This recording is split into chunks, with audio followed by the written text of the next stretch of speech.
Le sacrifice de votre temps pour venir nous écouter. Et surtout, merci à tous ceux qui ont organisé cette rencontre. Alors, ce que je peux vous dire de façon plus résumée, on parle d'abord de la zone de libre-échange du continent africain. Mais avant ça, je voudrais rappeler sommairement le constat, à savoir, actuellement en Afrique, il y a un chômage massif et négativement dynamique, alors que par définition, un pays sous-développé, c'est qu'il y a du travail, il y a du boulot à faire. Donc on ne devrait pas voir le chômage. Donc c'est un constat. Deuxième constat, il y a une grande population, donc une main-d'œuvre qui est aujourd'hui estimée à 1,2 milliard et demain, en 2050, à 2 milliards. Troisième constat, nous assistons à un exode suicidaire des Africains dans le désert africain, dans l'océan Atlantique, pour ne pas dire dans la Méditerranée, et surtout dans les pays arabo-musulmans, où les Africains vont se faire, hélas, des prisonniers, des esclaves, etc. Vous connaissez tout ça, mais je le rappelle. Il y a aussi le développement du terrorisme en Afrique, que ce soit au Mali, en République centrafricaine, au nord du Cameroun, etc. Les guerres civiles. Ensuite, les violences en Afrique du Sud, avec 3 évolutions possibles. Je rappelle que tous ces constats peuvent faire, chacun de ces constats peut faire l'objet d'une conférence, mais je rappelle simplement pour attirer l'attention. Donc, je disais la violence en Afrique du Sud, avec 3 évolutions possibles. Dans le premier cas, ce que nous observons, ce sont les Sud-Africains noirs qui font la guerre aux autres Africains noirs. Lesquels les Africains noirs quittent l'Afrique du Sud, vont dans leurs différents pays, mais il y a possibilité que ces Africains retournés chez eux peuvent se révolter contre les autres Africains, les autres Sud-Africains noirs qui sont dans les différents pays de l'Afrique. Donc ça, c'est une évolution possible. Deuxième possibilité, troisième possibilité, c'est qu'en Afrique du Sud même, il y a, hélas, le risque d'une guerre civile basée sur le tribalisme. Ceux qui connaissent l'Afrique du Sud, ils comprennent parfaitement ce que je dis. Et tout ça, une autre évolution possible qu'il faut craindre, c'est que finalement, les Sud-Africains noirs, si la violence ne prend pas fin, ils vont dire, ben, écoutez, arrêtons de nous tuer. Mais ceux qui nous tuent depuis toujours, ce sont les Blancs. Et ils peuvent s'attaquer aux Blancs avec le risque que vous connaissez. Eh bien, les autres parties du monde, population blanche, viendront en Afrique du Sud pour dire que nous venons porter secours à nos frères et sœurs. Et tout ça, ça va servir même d'alibi pour recoloniser l'Afrique. Et je pèse mes mots. Parce que dans la vie, quand quelque chose est un malheur vous arrive, il faut tirer les leçons. Et tout ça, ça tourne autour d'un seul et unique problème, c'est la pauvreté. La richesse qui est mal distribuée. Et ceux qui veulent, on peut toujours en parler. Mais il faut rappeler avec force. C'est vrai, les Mandela sont mutés, etc. Mais la Banque centrale de l'Afrique du Sud, elle est privée. Elle se trouve dans les mains d'une petite minorité blanche des Africains-Indiens. Si vous avez la maîtrise de la monnaie, donc l'argent du pays, qui dort dans une maison qu'on appelle la Banque centrale, vous maîtrisez toutes les banques commerciales qui sont en contact avec les populations. Par voie de conséquence, c'est vous qui choisissez à qui faut-il prêter de l'argent. Qui doit entreprendre. En un mot, la racine du mal est là. On va toujours en parler après. Donc, comme c'est... Ça, c'était un rappel.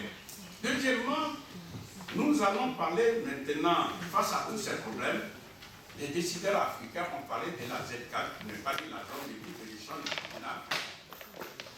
Eh bien, cette Z4 n'est rien d'autre que la première étape de ce qu'on pourrait appeler l'intégration économique et sociale monétaire. La première étape de la zone de libre-échange, c'est-à-dire, ici, il y a simplement la libre circulation des biens ou des marchandises.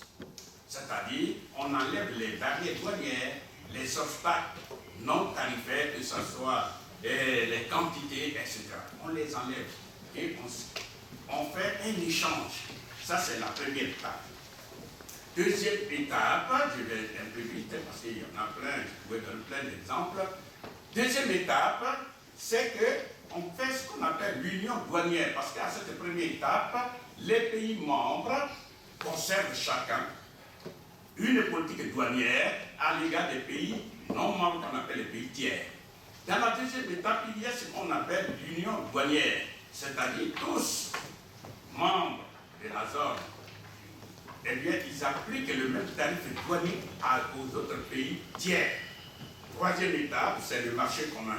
Dans ce marché commun, il y a la libre circulation des biens ou des marchandises, la libre circulation des services, la libre circulation des capitaux et la libre circulation des personnes.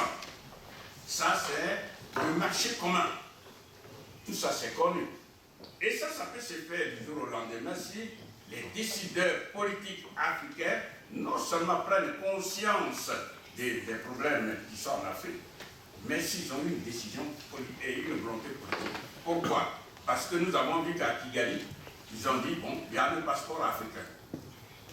Donc, celui qui a un passeport africain, eh bien, il peut aller dans tous les pays du monde. Mais malheureusement, ils ne l'ont pas imposé à tous les États membres. Il y a 54 pays africains maintenant. S'ils voulaient vraiment prendre conscience que, au lieu que les Africains aillent dans le monde, c'est vraiment des ridicules comme ça, ils n'ont qu'à d'abord avoir la possibilité de circuler à l'intérieur de l'Afrique. Donc, comme ça se fait ici à l'Union européenne, celui qui a le passeport français, il peut aller un peu partout, etc. C'est une décision politique, ils peuvent le faire pour faciliter la libre circulation des Africains à l'intérieur même de l'Afrique. Mais malheureusement, on dit on laisse la liberté à chaque pays africain. Bon, or un peuple, quel qu'il soit, doit être dirigé selon une vision, une orientation. Ensuite, la quatrième étape, c'est l'harmonisation des politiques économiques et sociales. Donc, il y a ce qu'on pourrait appeler l'intégration économique et sociale. La cinquième étape, c'est l'intégration économique et monétaire, c'est-à-dire les pays membres, non seulement vont avoir une harmonisation de leur politique économique, etc., mais ils utilisent la même monnaie. Et j'ajouterai une sixième étape, c'est l'intégration non seulement économique et monétaire, mais l'intégration politique, c'est-à-dire créer l'État fédéral africain, pour que les Africains soient effectivement dans un seul et unique État.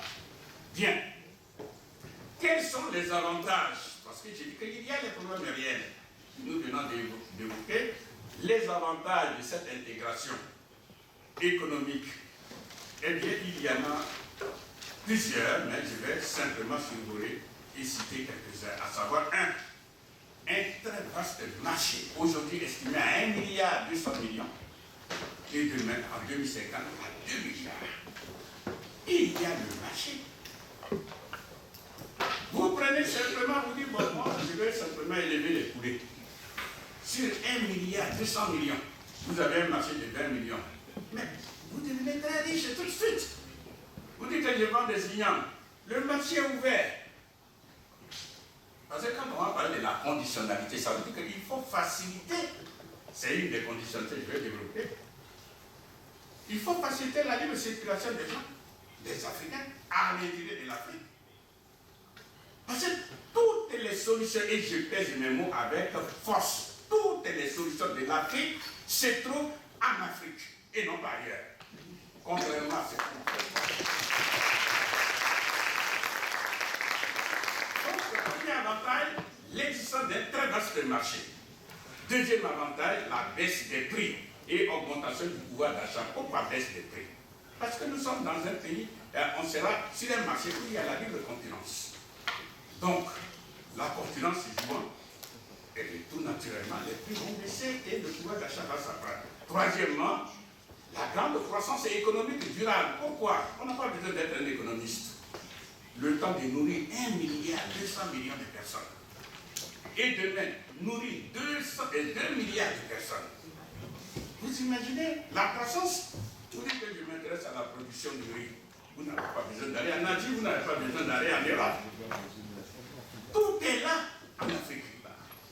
Il faut simplement donner les moyens objectifs aux Africains d'entreprendre et satisfaire leurs besoins essentiels. Donc, j'y parlerai. Troisièmement, la grande croissance parce que la forte demande qui augmente. Ensuite, la production qui va augmenter pour satisfaire cette demande. Les entreprises étant en compétition, il y aura ce qu'on appelle la compétitivité des entreprises africaines, parce que nous sommes sur un marché concurrentiel. Il faut fournir un bon produit à un bon prix. Ça, c'est la compétition, nous y sommes. Ensuite, un des avantages énormes, nous avons des emplois massifs et la chute du chômage, parce que les emplois existeront. Les emplois existeront dans tous les domaines, je dirais dans tous les domaines. Et dans ce cas-là, tout naturellement, le chômage va baisser. Vous n'avez pas dit que même le chômage va disparaître. Le plein emploi dont on parle, au niveau de la théorie économique, je ne vais pas amener les gens sur le plan économique, mais je vais dire qu'il y aura de l'emploi pour tout le monde dans tous les domaines, parce qu'il y a 1,2 milliard de personnes à nourrir. Il faut donner des moyens objectifs, j'en parlerai. Ensuite, le bien-être social des Africains va augmenter parce qu'ils auront de l'emploi, ils auront de quoi se nourrir, ils ont de l'espace vital. Quelqu'un qui se nourrit bien, qui est très bien chez lui, qu'est-ce qu'il va venir chercher en Europe? Je sais qu'il y a des Africains ici, mais je sais qu'il y a des non-Africains qui ont été en Afrique. Quand vous voyez quelqu'un, il est dans sa grosse villa, mais pourquoi voulez-vous dire qu'il quitte l'Afrique pour venir en Europe pour se rendre ridicule, ou bien aux États-Unis? Tout est en Afrique. Vous comprenez? Donc, ça va mettre fin à l'immigration économique des Africains. Et mieux, parce qu'il y a un bien-être socio-économique, parce qu'il y a la paix en Afrique, le frère va prendre ses bagages, il rentre en Afrique. Moi-même, je serai le premier, je rentre en Afrique. À même moment, il y aura un retour massif des Africains en Afrique. C'est parce que les conditions ne sont pas réunies. Voilà pourquoi on se contente des miettes qu'on a ici. Ceux qui connaissent l'Afrique, et je pèse mes mots, savent que la vraie vie se trouve en Afrique.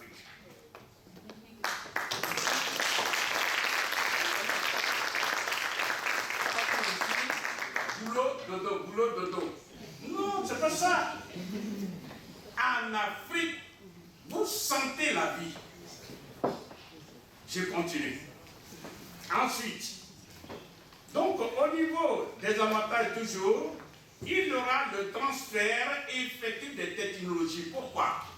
Parce qu'à travers le monde, nous savons que les Africains sont partout. Il y a des ingénieurs, des médecins, partout. Ils aimeraient même retourner en Afrique. Mais pourvu que les conditions les plus élémentaires soient réunies. Et quand ces conditions les plus élémentaires seront réunies, ce sont ces Africains-là qui vont retourner en Afrique. qui vont mettre au service de l'Afrique toutes leurs compétences. Donc on aura un transfert effectif des technologies.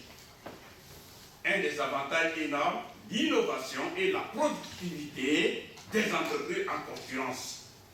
Parce que justement, comme je vous l'ai rappelé, les entreprises étant en compétition vont chercher à innover, à moderniser et augmenter leur productivité, etc.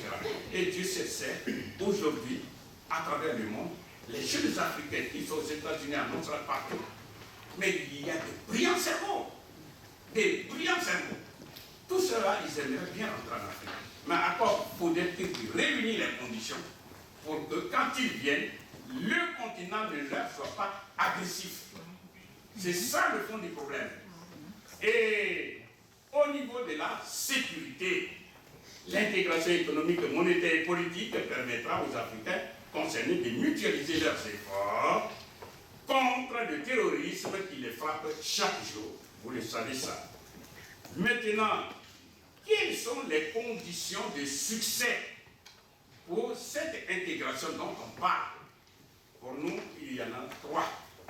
À savoir, créer la monnaie unique africaine. Deuxièmement, industrialiser l'Afrique. Et enfin, troisièmement, créer l'État général africain. Si ces 3 conditions sont réunies, nous savons objectivement l'intégration économique, politique et monétaire dont on parle, eh bien, ça va se faire.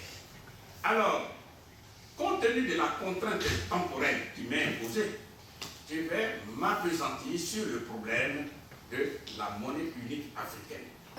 Parce que là, après plus de 30 ans, on en a parlé tout récemment au Niger, la création de la monnaie unique africaine, etc. Bon, bref, pour nous autres, nous savons que c'est amusé la galerie. Mais la création de la monnaie unique africaine, comment ça va se faire rapidement? D'abord, chaque pays membre, ils sont 54, chaque pays membre fait un projet de loi. Dit que nous, on veut participer à la création de la monnaie unique africaine. Comme la monnaie à travers le monde entier appartient toujours et toujours à la population, pour ne pas dire au Parlement, eh bien ce projet de loi fait par le gouvernement est déposé au bureau de l'Assemblée nationale devant le Parlement. Et on demande aux parlementaires, vous qui représentez le peuple, est-ce que oui ou non, voulez-vous la monnaie de l'Afrique? Eh bien, tout naturellement. Ou alors voulez-vous la monnaie du colon, comme parlant de franc CFA? Eh bien, tout naturellement, c'est à une écrasante majorité, ils vont dire, on veut la monnaie unique africaine. On dit que le projet de loi est adopté. Ça, c'est la deuxième phase. Eh bien, ce projet de loi étant adopté, évidemment, nous passons sur les détails. Ce projet de loi qui a été adopté peut préciser ce qu'on pourrait appeler le régime d'échange, soit fixe ou flexible, etc. Mais je ne vais pas trop mettre l'accent sur l'aspect technique, mais quand c'est adopté, eh bien par la suite, on passe à la production effective de la monnaie unique africaine, parce que ce sont des machines. La machine est neutre dans le monde. On lui donne une instruction, elle fait sortir des biens de l'autre. C'est aussi simple que ça. C'est une décision politique. Alors ici, vous et moi, nous avons entendu parler de ce qu'on appelle les critères de convergence. Le milieu étant hétérogène, je ne vais pas m'appesantir dessus, mais je vais prêcher par l'exemple. Contrairement à ce qu'on vous fait croire, eh bien, les critères de convergence sont un argument spécieux pour ne jamais faire la monnaie unique africaine. Pourquoi? Il suffit simplement de regarder à travers le monde. Le premier exemple, c'est le dollar américain. Les gens croient que c'est naturel. Non. Avant la guerre de l'indépendance des 13 colonies anglaises aux États-Unis, il y avait plusieurs monnaies. Et ce n'est qu'après ça, ils ont décidé par une loi, par le Congrès qui réclame notre peuple, ils ont décidé de prendre le dollar comme étant la monnaie unique américaine. Aujourd'hui, 54 États américains utilisent le dollar. Qui peut remettre en cause le dollar? C'est le dollar qui fait autorité dans le monde. Ça, c'est le premier exemple. J'ai dit que je passe rapidement dessus. Si vous voulez, on peut plus détailler, mais le temps n'est pas limité. Deuxième exemple, c'est celui du dollar canadien. C'est exactement la même chose. Les 10 provinces, pour ne pas dire les 10 pays, parce que c'est ça, chacun met sa monnaie. Mais par décision politique, eh bien, le Parlement a décidé de faire du dollar la monnaie du Canada. Et aujourd'hui, le dollar canadien existe. Le troisième exemple, c'est le yuan ou le renminbi chinois. Il y avait plusieurs monnaies en Chine. Aujourd'hui, près de 1,350 milliard de personnes. Eh bien, il a fallu la grande lutte de Mao et ses amis, quand ils ont rapporté, je rappelle avec force, que avant la prise de pouvoir par Mao et ses amis, avant 1949, les Chinois étaient très pauvres. Ils mouraient même de faim. Et ils mangeaient même de la chair humaine. Et je pèse mes mots, nous sommes dans un milieu public, donc je ne veux pas me permettre de dire des mots comme ça. Mais la décision, elle a été prise par le grand timonier. Et ils ont mis hors d'état de nuire tous ces Chiang Kai-shek et ces autres qui faisaient du capitalisme sauvage et qui faisaient que les Chinois mouraient. Aujourd'hui, parce qu'ils ont rapporté la victoire, ils ont pu asseoir solidement la monnaie chinoise, qui est battue par la Banque populaire de Chine, qui est sous l'autorité de l'État chinois, qui finance le monde entier. Et je pèse mes mots. C'est la Chine qui finance les États-Unis d'Amérique. C'est la Chine qui finance l'Union européenne. C'est la Chine qui finance le monde entier. Ce sont des faits. On n'a pas besoin d'être un économiste, il suffit simplement d'observer. Et à la seconde où je vous parle, vous prenez simplement l'Internet sur votre portable et vous allez vérifier. Ça, c'est le troisième exemple. Le quatrième exemple, qui montre, tout ça, je suis en train de dire qu'il n'y a pas de critère de convergence. Hein. C'est le peuple. Le quatrième exemple, c'est le franc suisse, où nous sommes. Nous sommes en Suisse. Pour mémoire, en Suisse, il y avait, et écoutez-moi très bien, 860 monnaies différentes en Suisse. 860 monnaies différentes en Suisse. Il a fallu encore le pouvoir politique, les parlementaires, pour imposer le franc suisse à ces 26 pays qu'on appelle 26 cantons. La Suisse est devenue, aujourd'hui où nous parlons, le centre d'attraction de tous les capitaux du monde. La Suisse ne veut pas rentrer même dans ce qu'on appelle dans l'union monétaire, c'est-à-dire à la BCE, Banque Centrale Européenne. Pourquoi aller ailleurs quand on sait qu'on a une monnaie qui fait autorité dans le monde? Je suis en train de vous dire, la Suisse n'a pas eu besoin de critères de convergence pour réunir ces 26 pays.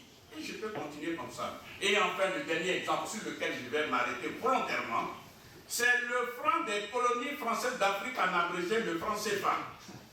C'est une décision politique prise par le général de Gaulle en 1945, conformément au décret 47-01-36, le général de Gaulle, aidé par son ministre René Préven et Jacques Soustelle, qui était le ministre des colonies, créez-moi la monnaie des colonies françaises.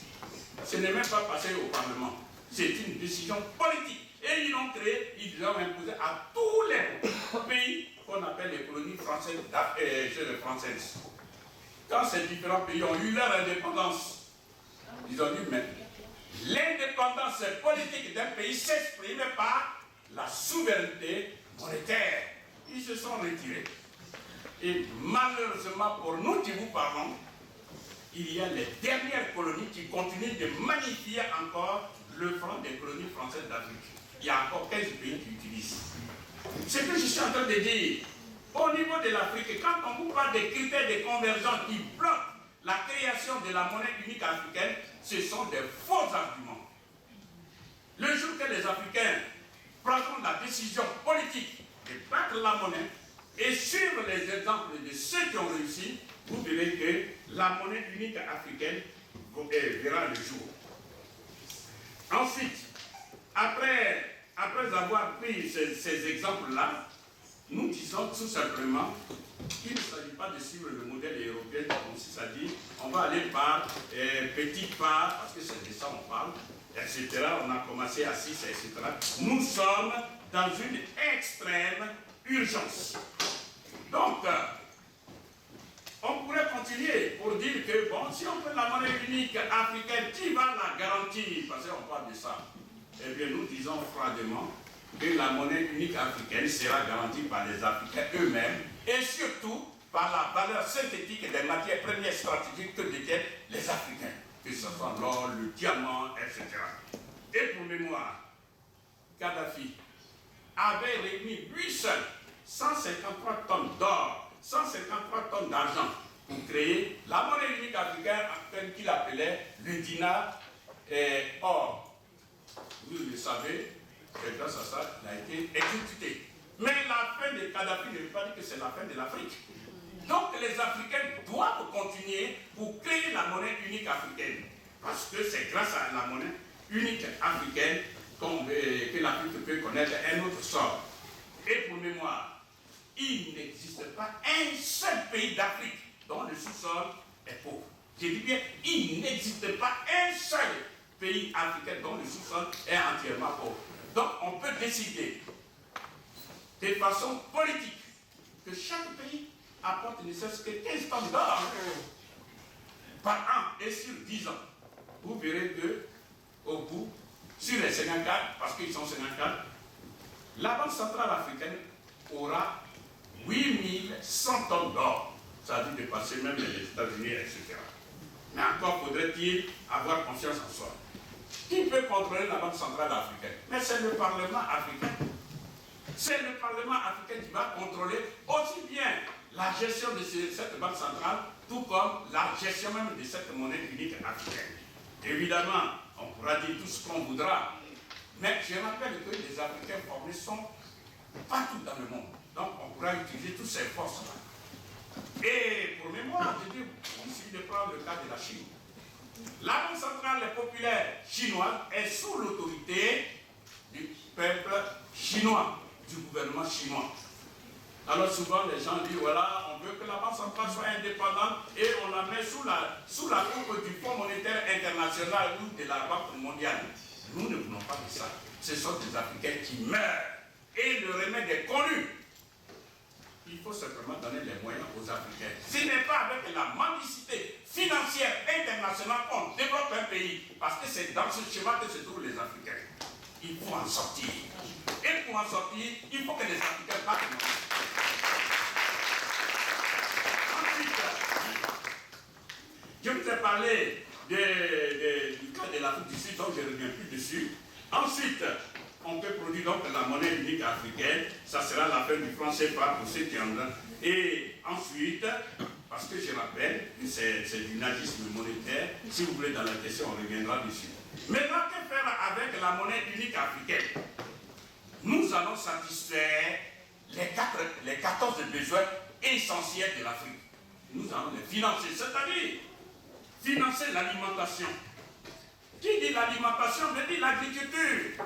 On pourra financer ça. On pourra donner les moyens modèles de production aux agriculteurs africains et permettre à l'Afrique de se nourrir. Rompre avec la faim. C'est-à-dire donner aux Africains ce qu'on appelle l'autosuffisance alimentaire. L'autosuffisance alimentaire, ça veut dire je mange d'abord ce que je veux, en quantité, en qualité et surtout quand je veux. C'est ça l'autosuffisance alimentaire. Ce qui n'est pas le cas. Comment un continent richissime, on jette on lance des sacs de pommes de terre ou je ne sais pas, des céréales à ces Africains qui meurent. À l'instant où je vous parle, il y a une bonne partie de l'Afrique qui est menacée de famine. La famine, c'est la faim qui tue. peut mettre fin à tout cela. Parce que tout est en Afrique.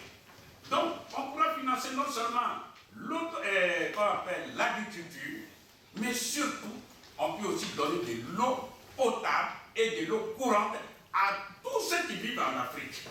Ce n'est pas au-dessus de nos moyens. Il faut financer, c'est l'argent qui manque. Parce que quand vous vivez de la mendicité financière internationale, eh bien c'est celui qui donne, qui dicte, qui vous dit ce qu'il faut avoir. Ce qui n'est pas normal. Ensuite, troisième besoin, il s'agit de financer les industries de textile, le coton. On prend les balles de coton et on les met dans les bateaux pour aller servir les autres. Alors que les Africains ont besoin de tout ça. Qui aime le plus s'habiller au monde si ce ne sont pas nos belles femmes africaines, nos beaux garçons africains? Le marché est là. Il faut que du coton, on tire les tissus. C'est faisable. La fameuse coopération dont on parle. Mais comment on coopère? Donc, je continue. Ensuite, il y a l'habitat de qualité. Je dis, il y a de l'espace vital en Afrique. On peut construire des millions et des millions de logements aux Africains et avoir une vision que dans les 10 années, on ne veut plus voir de taudis en Afrique. Les forces de travail sont en Afrique. Elles demandent une seule chose, il faut les payer. Les payer avec quoi? Non pas avec le yen, non pas avec le dollar, non pas avec l'euro, mais avec la monnaie qui est utilisée dans le pays, l'argent qui est utilisé dans le pays. C'est ce qu'on appelle la monnaie, en termes techniques. Donc, nous demandons tout simplement de prendre conscience que c'est en ayant notre propre argent, qu'on appelle notre propre monnaie, qu'on peut avoir la maîtrise de notre propre destin. On peut financer tout ça. Je suis ici, j'envoie de l'argent au pays, je dis construisez-moi une villa. Parce que j'ai payé la main d'œuvre, et bien dans le mois qui arrive, la villa sort de terre. On n'a pas besoin d'importer qui que ce soit. Mais il faut l'argent. L'argent, et j'aimerais que vous compreniez ça, c'est la monnaie qu'on crée dans le pays. C'est pourquoi qu'un pays naît aujourd'hui à l'indépendance politique, demain, il n'est pas dit après-demain. Le pays sort sa monnaie, voilà la monnaie qu'on va utiliser dans notre pays. Condition sine qua non pour mettre en mouvement le génie productif, le génie inventif qui sommeille dans le peuple. Si vous voulez mettre en esclavage quelqu'un, vous lui enlevez la monnaie. C'est ce que la France a fait pour les autres pays qui utilisent le franc CFA. Il veut travailler, mais qu'est-ce qu'on dit? Il me manque les moyens. Tous ceux qui sont des pays qui utilisent le franc CFA, je crois qu'ils peuvent témoigner. Vous dites ça, vous dites, ah, frère, ou bien grande soeur, je voulais travailler, mais il me manque les moyens. Quand il dit il me manque les moyens, ça veut dire il me manque l'argent. Pourquoi il lui manque les moyens? Pourquoi il lui manque l'argent? Parce que la monnaie est en exil. La monnaie est chez l'occupant qui décide à qui il va prêter pour qu'il entreprenne, pour qu'il mange. Voilà ce dont nous souffrons. Ensuite, il faut l'énergie renouvelable. Et parmi les différentes énergies renouvelables, il y a l'énergie solaire. Le continent le plus ensoleillé au monde, c'est l'Afrique. Il suffit simplement de développer tout ça et avoir une vision que dans les 20 prochaines années, ou bien l'énergie solaire doit être gratuite. On peut le faire. Pour que dans le processus de production, eh bien, il y a l'énergie solaire, que ce soit des véhicules solaires, etc. En un mot, on peut faire tout ça, on peut tout transformer. Ensuite, il y a le transport. Je vous ai parlé il n'y a pas longtemps, le transport. Vous voulez faire la zone de libre-échange, mais il faut que les gens se déplacent. Donc il faut le transport. Le transport, ça veut dire que non seulement il faut les véhicules électrosolaires et tout le reste, mais il faut aussi faire en sorte que ce soit par mer, par fluvial, etc., le transport soit très développé pour permettre à tout le monde de se déplacer. Et que le village planétaire, le village africain, soit celui des Africains. Comme c'était avant. Mais il est difficile de se déplacer. Donc il faut développer le transport. Qui dit développer le transport veut dire aussi développer les routes. La main-d'œuvre existe. Les moyens techniques existent. Il suffit simplement de payer ces choses. Ensuite, nous avons la santé. Donc, la santé veut dire, puisque nous allons construire des logements partout, eh bien, les bâtiments que nous allons construire, nous allons prendre quelques-uns pour développer ce qu'on pourrait appeler les centres de soins primaires dans les campagnes, les dispensaires et les hôpitaux dans les villes. Ça, c'est le premier volet. Deuxième volet, il faut développer ce qu'on pourrait appeler les laboratoires pharmaceutiques pour que les Africains produisent leurs médicaments chez eux et mieux asseoir solidement la sécurité sociale. Et cette sécurité sociale sera obligatoirement excédentaire. Pourquoi? Parce que 70% de la population africaine ont moins de 30 ans. Donc ce sont des jeunes valides. Ça n'a rien à voir avec ceux qui ont mon âge ou qui sont plus âgés que moi, qui peuplent les pays dits développés. Vous comprenez? Donc vous voyez que tout ça, tout est possible. Ensuite, on peut financer les nouvelles technologies de l'information et de la communication. Et Dieu sait combien de fois il y a des brillants cerveaux. Lesquels brillants cerveaux en informatique et tout le reste, parce qu'ils sont mal utilisés, ils sont pour être des brouteurs, parce qu'en un mot, ils utilisent mal ces connaissances-là. Ensuite, la recherche et le développement, comme vous le savez, un pays se développe avec les brevets, etc. Hier, c'était les États-Unis. Aujourd'hui, la Chine est le premier pays qui dépose des brevets de l'ancien. Pourquoi on ne prend pas les bons exemples? Les Chinois, c'était la même chose que nous. En 1960, on sait ce que c'est la Chine.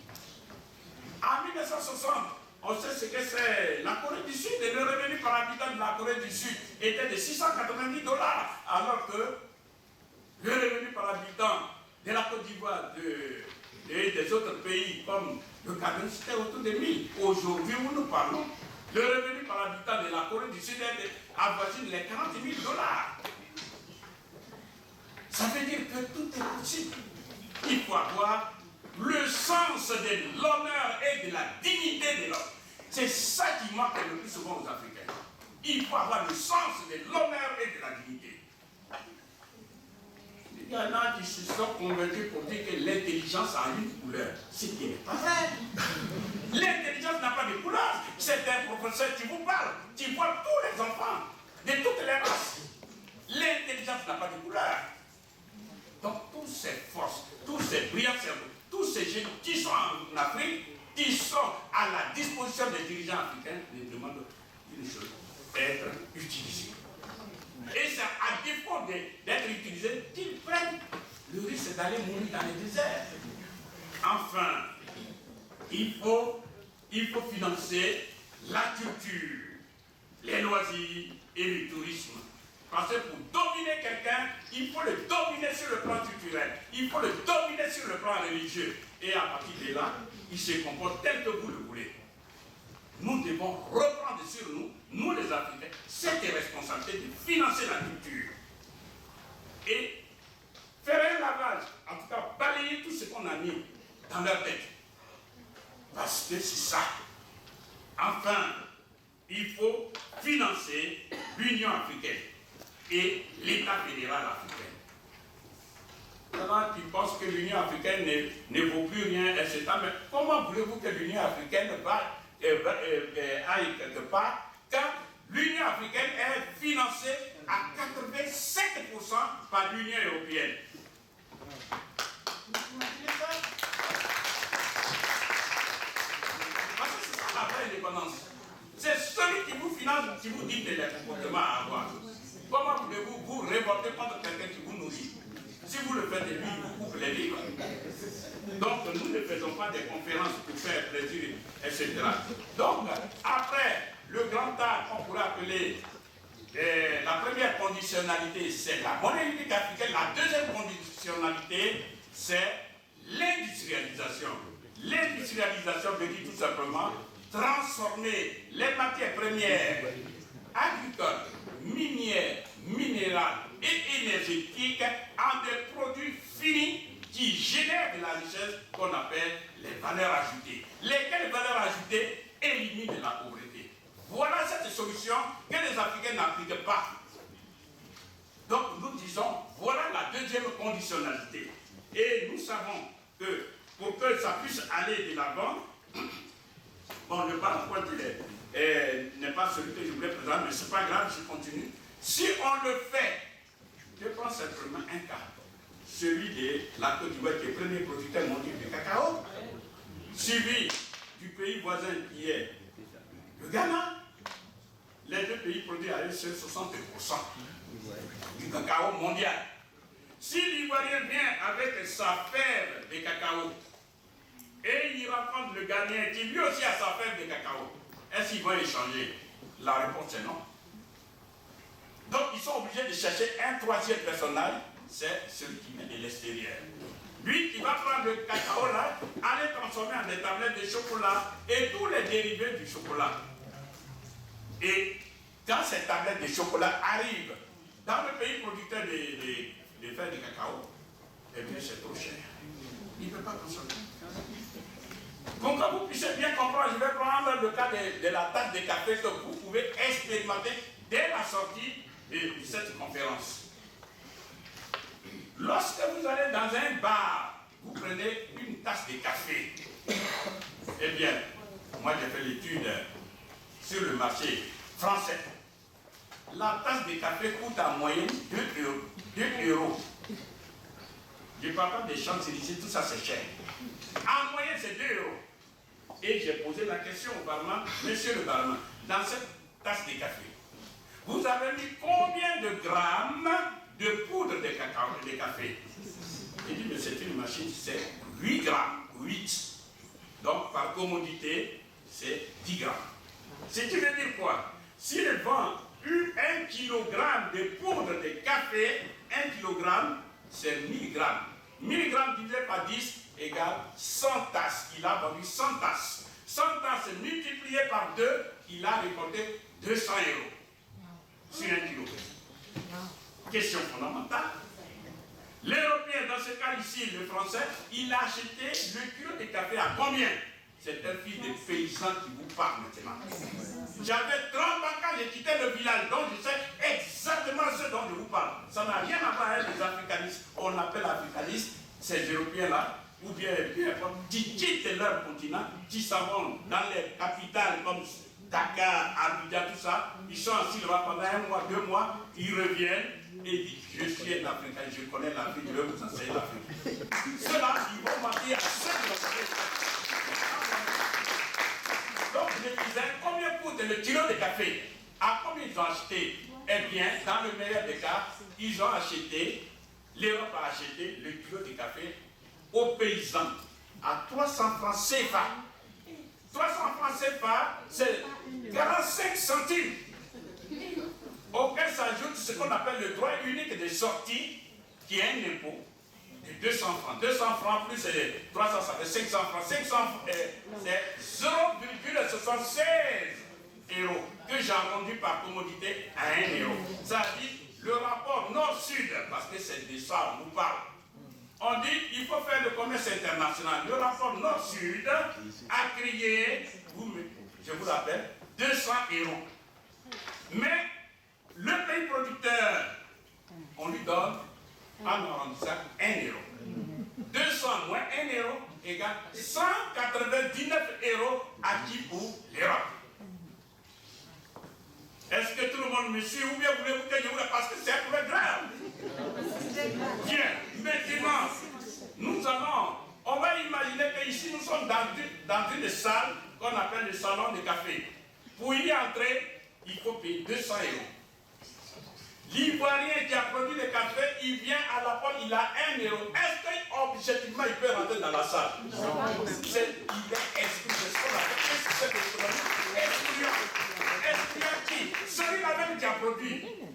il est exclu de la salle à manger. Mais à l'échelle planétaire, c'est ça qui se passe pour les Africains.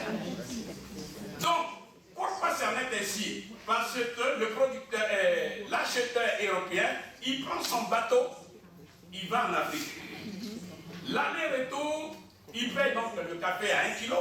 Au retour, il faut qu'il assure ces kilos de café contre les pirates des mers qui travaillent dans ces compagnies d'assurance. Ce sont des Européens, c'est basé en Europe. Je passe sur les détails. Quand il arrive à Marseille ou bien à Nemo au port, on va déballer et ainsi de suite. Je passe sur les détails. Ça sera mis dans l'entreprise qu'on appelle Nestlé. C'est là-bas que le café sera décortiqué. Et quand ça sort, d'abord qui travaille dans cette compagnie de Nestlé ou bien dans cette compagnie de transformation de café, ce sont les Européens. Quand ça sort de la machine, il faut mettre dans des emballages, que ce soit des bouteilles, etc. Ces compagnies d'emballage se trouvent où? En Europe. Tout ça, ce sont des emplois. Et c'est quand ça sort, ça va dans les supermarchés. Et c'est là-bas, le barman va venir acheter pour aller alimenter son bar. Mais qui travaille dans ces supermarchés? Ce sont les Européens. Qui travaille dans ces bars? Ce sont les Européens. En un mot, le café, c'est tout un circuit qui l'alimente. Donc nous disons, après avoir observé ça, quelle est la solution? La solution est connue. Je crois que vous l'avez vu. C'est dans la Chine. Il suffit simplement de prendre la même machine, l'implanter en Côte d'Ivoire, l'implanter au Cameroun, l'implanter en Afrique. La machine fait exactement le même travail et sort le produit. Maintenant, non seulement les Africains peuvent utiliser le café qui est produit chez eux, mais mieux, au lieu de vendre à 200 francs, non, à 200 euros, il peut vous dire, on vous vend 50 euros. Prenez les 150. Nous, on a payé tout le travail. Voyez la conséquence. Si le pays producteur vend à 50 euros, comme l'État est gourmand, sur les 50, il prend 40. Et les 10 euros, il donne aux paysans. Quand on donne le kilo de café aux paysans à 10 euros, c'est 6500 francs CFA. Immédiatement, il sort de la pauvreté. Ouais, clair. Est-ce que vous me suivez même? Immédiatement, il sort de la pauvreté. C'est-à-dire, il a les moyens objectifs pour acheter les moyens de production. Il a les moyens objectifs pour améliorer ses conditions de vie. Ça n'a rien à voir avec tout ce qu'on dit. Commerce équitable, par-ci, par-là. J'ai dit aux enfants, c'est votre programme. Je suis le professeur, on me dit de vous enseigner ça, je vous enseigne. Mais dans la réalité, c'est pas ça. Vous comprenez? Donc nous sommes en train de dire froidement, il faut industrialiser. C'est-à-dire il faut transformer les matières premières, quelle que soit la matière première chez nous. Quand on vous dit Anvers, c'est la plaque tournante des bijoux en or, de l'or, etc. Mais ça devrait être en Afrique, au Burkina, au Mali. Mais vous et moi, nous sommes témoins oculaires, nous sommes là, on exploite tout. Et on passe notre temps à accuser les autres qui viennent piller l'Afrique. Mais pourquoi vous ne voulez pas qu'ils pillent l'Afrique quand vous-même vous dormez sur les matières premières? Donc nous avons dépassé ce stade. Nous disons qu'il faut passer aux actions. Et la première action, c'est battre monnaie. Quand vous battez monnaie, vous maîtrisez votre destin. Donc ça c'était deuxième condition, l'industrialisation. La troisième conditionnalité, pour que tout ce qu'on dit, ça réussisse, il faut créer l'État fédéral africain. Cela veut dire quoi? Il y a 54 pays africains. Nous devons créer l'État fédéral africain pour deux raisons. La première raison, c'est d'ordre historique. Parce que c'est à la conférence de Berlin de 1885 qu'on a créé une poussière d'États microscopiques, aujourd'hui incapables de se défendre individuellement. Ça, je ne fais que rappeler ce que vous voyez. Qu'est-ce qu'un État, prenez n'importe lequel, que ce soit le Cameroun, la Côte d'Ivoire, peut faire contre les États-Unis d'Amérique, contre l'Union européenne, contre la Chine, etc. Donc, tout ça, parce que nous avons été séparés, nous devons reconstruire notre État fédéral. Ça, c'est déjà un. Mais la deuxième raison, c'est que nous sommes face à la formation des grands blocs. Quand je dis les grands blocs, eh bien, pour pouvoir exister, il faut s'unir. Aucun État africain, je dis bien aucun, y compris le Nigeria, ne peut résister contre les États-Unis d'Amérique. Aucun ne peut résister contre la Chine. Et la Chine va s'unir avec d'autres pays de l'Asie du Sud-Est qui forment l'ALENA. Vous êtes témoin oculaire, il y a l'Union européenne. L'Union européenne, actuellement, tend vers les États-Unis d'Europe. Bien sûr, on parle de Brexit, tout ça, mais ça fait partie des soubresauts. Mais les fondateurs de l'Union européenne savent, ils ont commencé à 6, que dans les prochains siècles, les Européens doivent s'unir, sinon ils vont disparaître, parce qu'ils sont probablement 500 millions. Qu'est-ce que c'est 500 millions devant 1 milliard 200 et 1 milliard 300 millions de Chinois? Qu'est-ce que c'est 500 millions de personnes devant 1 milliard, sinon 2 milliards d'Africains demain?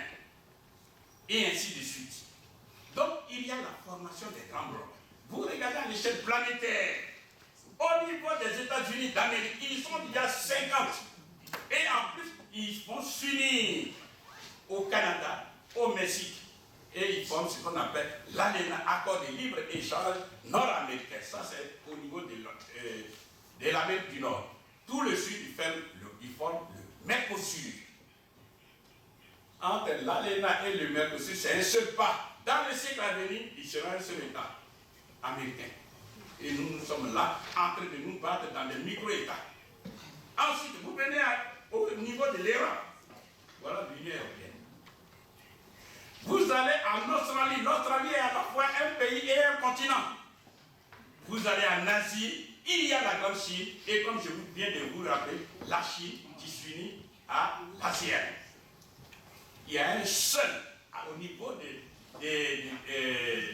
la planète. Il y a une seule partie faible et qui se complète dans cette faiblesse, dans cette subordination aux autres peuples. C'est l'Afrique. Ah oui, moi je suis ivoirien.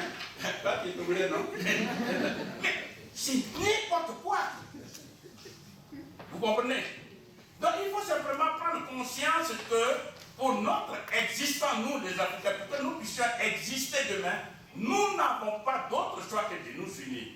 On ne vous demande pas d'aimer non, parce que si on ne le fait pas, nous allons être ridiculisés. Et la recolonisation inévitablement reviendra. Elle a déjà commencé. Parce que les gens, ils viennent chez vous, ils vous rendent des esclaves. Pour mémoire, pour ceux qui ne le savent pas, lorsqu'on parle de la CEDEAO, la communauté des États de l'Afrique de l'Ouest,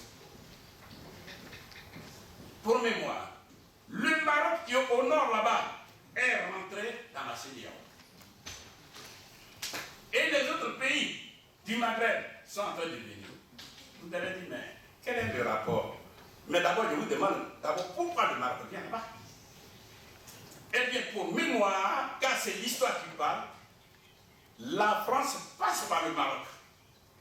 Il y a des Ivoiriens, il y a des Camerounais, etc. Le Maroc achète par des ports entiers toute l'économie de ces pays de l'Asie, non, de l'Afrique subsaharienne.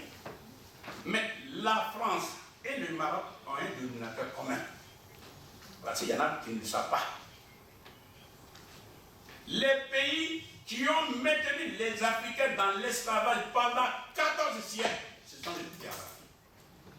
Ce sont là les données historiques. Donc, ils ont été des pays esclavagistes.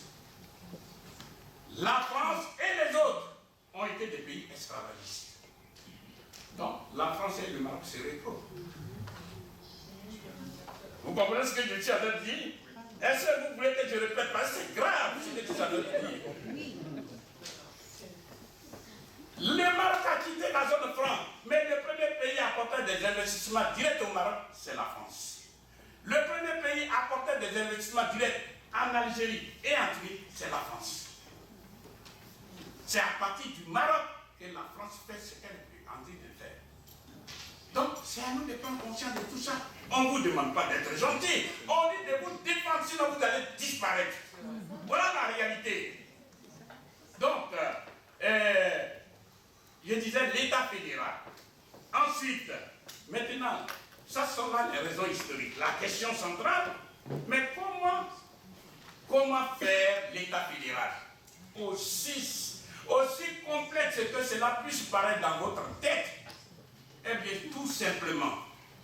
D'abord, il faut être animé d'un sentiment d'urgence, parce que ce sont des Africains qui s'en vont mourir dans les océans, qui s'en vont mourir dans le désert, qui s'en vont se rendre esclaves volontairement. Donc, il suffit, et écoutez-moi très bien, de mettre une ceinture autour de ces 54 pays et ça forme l'État fédéral africain. C'est une décision politique, hautement politique. Je reprends. Vous mettez une ceinture autour de ces 54 pays africains pour créer l'État fédéral africain. On dit, les Africains, les présidents africains, on respecte votre sensibilité, vous restez toujours président. On ne va pas changer votre nom en gouverneur comme ça se fait aux États-Unis. Vous resterez président. Donc, vous êtes président national. Mais celui qui coiffe tout ça, il s'appelle président fédéral africain. C'est aussi simple que ça. Deuxièmement, cet État fédéral, on va simplement négocier et lui reconnaître certaines compétences. Quelles sont ces compétences? Un, nous aurons la même diplomatie, c'est-à-dire on a le même ministère des Affaires étrangères. Vous-même, vous voyez, c'est aux États-Unis. Deuxièmement, on peut lui donner la même douane, puisqu'on aura la même frontière.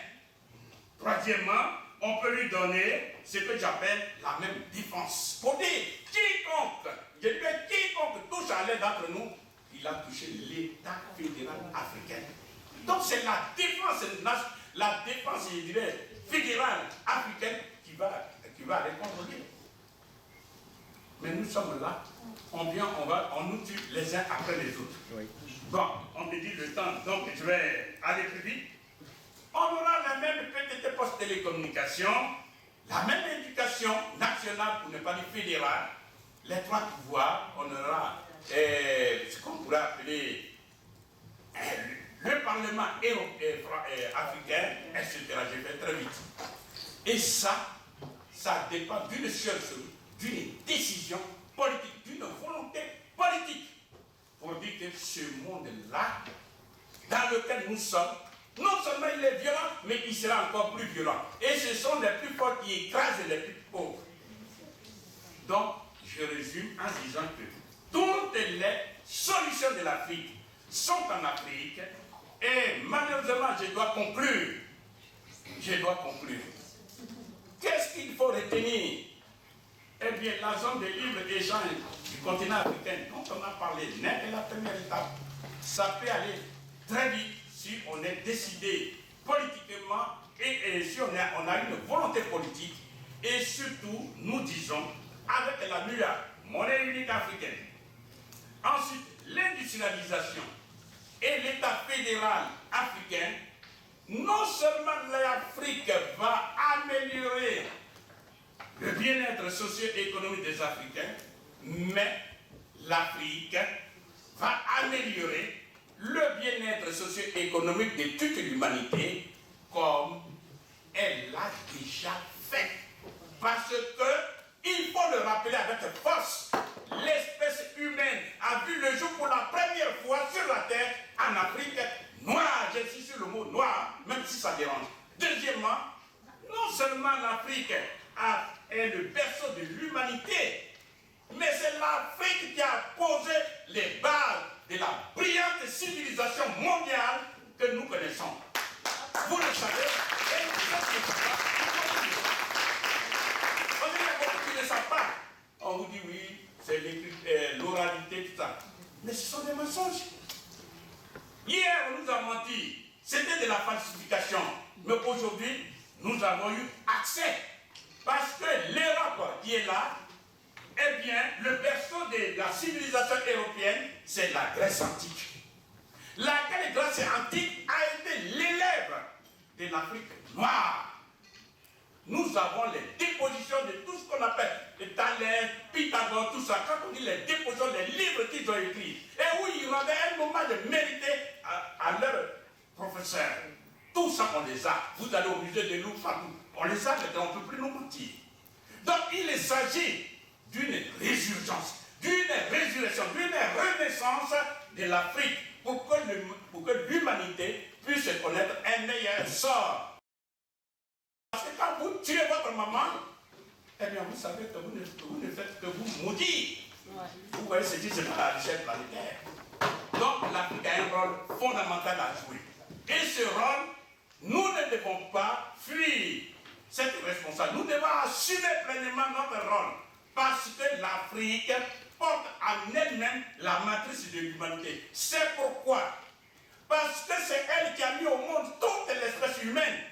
Il est difficile, mais difficile, biologiquement difficile, à un Africain d'être raciste. Pourquoi? Parce que tous les enfants du monde entier sont des Africains. Et maintenant, ceux qui avaient menti en Europe, aujourd'hui, ils le reconnaissent. Ils le reconnaissent. Et vous pouvez, dès la sortie, même maintenant, vous pouvez fouiller les livres, copains, tout ça, ils le reconnaissent maintenant. C'est que le savant, Cheikh Anta Diop, a démontré brillamment à la conférence de Caire pour dire que, en fait, c'était du mensonge. Donc, malheureusement, comme le temps nous est limité, je répète, pour dire avec la monnaie unique africaine, avec l'industrialisation et l'État fédéral africain, l'Afrique peut non seulement améliorer son propre sort actuel, mais améliorer le sort de toute l'humanité. Je vous remercie.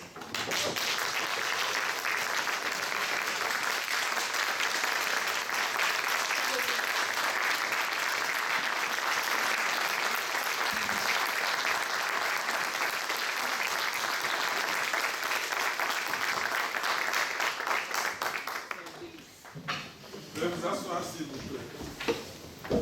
Wow.